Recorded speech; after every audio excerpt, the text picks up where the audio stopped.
Getting into practice 12. Obviously, we're going out in pads today.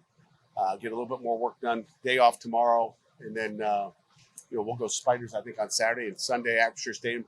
Another big scrimmage that gives guys opportunities to get on the field. So I thought we had a really good practice yesterday. I think the offense had a better day than the defense. Coach Bell was happy. Coach Bates wasn't so happy. It was one of those days.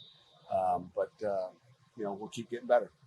We talked to Caleb Junko the other day, and he's a guy you brought up a couple times. He's having a really good camp.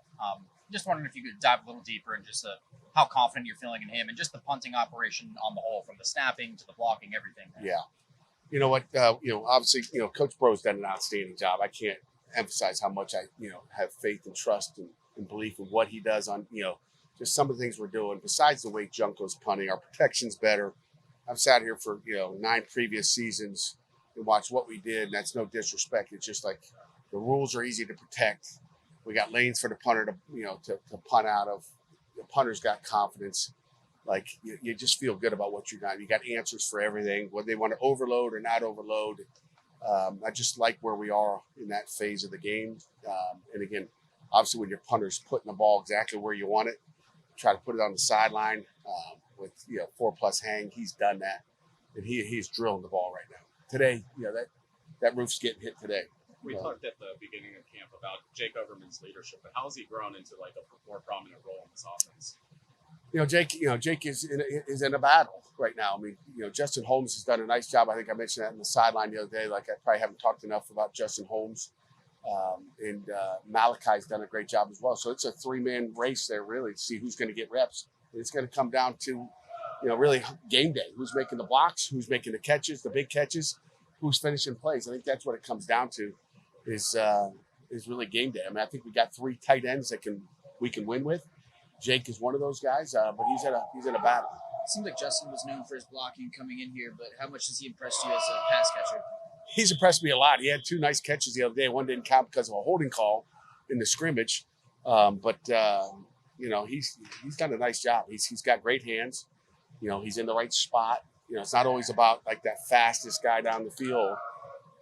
So I think, he's done a really nice job. I mean, like I said, I feel like we've really got 3 tight ends that I feel comfortable with putting in the game right now. Where a year ago, we probably had 2, and Malachi wasn't quite there yet. He got a few reps here and there, but he's much more mature right now than he was a year ago. You mentioned a couple times now that the offense has been having a better day than the defense. I feel like you brought that up probably more on the defense over the offense. Has it been pretty equal, or is it normal for the offense to be having some good games? Abby, it's been back and forth. Oh, yeah. There's been days where, like I said, I told you, the scrimmage Saturday, offense won it by points, but, maybe I lost it for the defense because I put the ball on the 14-yard line going in, and they scored a touchdown, which is pretty easy territory.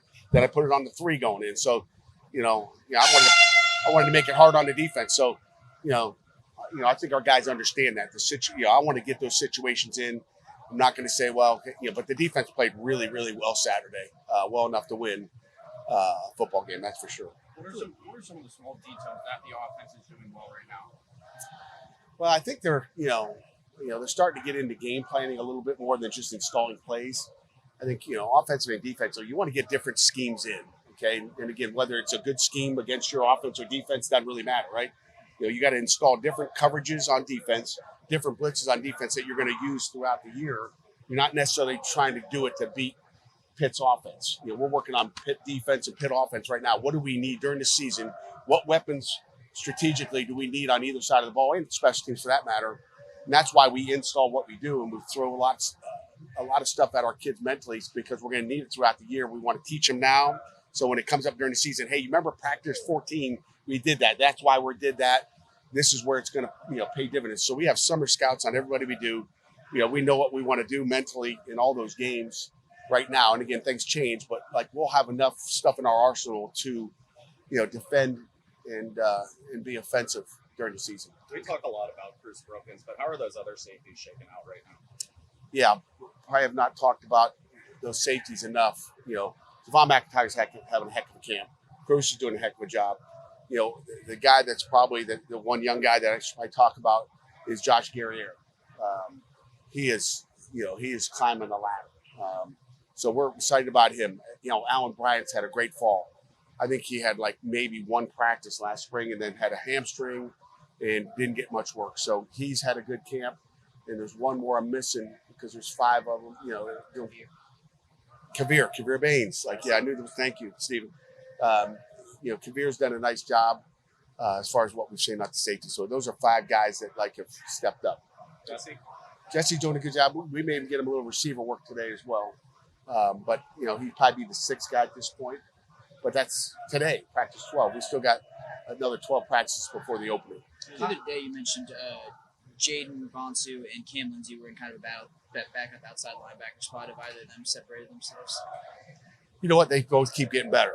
I'm happy with where they are. I mean, Bonsu's really just as you start to get your 6 best guys on the field, we've kind of kept Bonsu out at the start, and Cam Lindsey's gotten some boundary backer, just trying to get those guys, both of them. So, I'm feeling better and better every day with the production they put on tape. Today will be a big day. We're going to go into Red Zone Live today, so that'll be big just to see how those guys. We'll get some more live today, and we'll get some more live on Sunday night and see where we are. The defensive tackle room has like 4, 5, 6 guys that can probably rotate in there. Where do you see this D tackle room being, maybe on the ACC level or national level? You know what? I'll let you know after the season, right? I mean, we'll find out after the season. But I'm happy with the guys we have there. And but premature declaration of victory that we have the best D-line tackle or D tackles in the country, that ain't going to be me. So you have 6 guys who can play there. Maybe you're pretty deep at that spot, but reasonably in any given game, in an ACC game, how many guys do you think you can get in at defensive tackle? I would say 4 or 5 realistically. I mean, we're going to play those guys, and everybody's got a different thing that they do well. Whether it's are they the pass rusher or are they run stoppers? I mean, so we'll just put them in as we see and keep them healthy. I mean, it's a long season, and we feel good with them. But there's other good players out there too. So we'll find out where we are. Again, you find out during the season. We're not going to find out in preseason camp. That's for sure.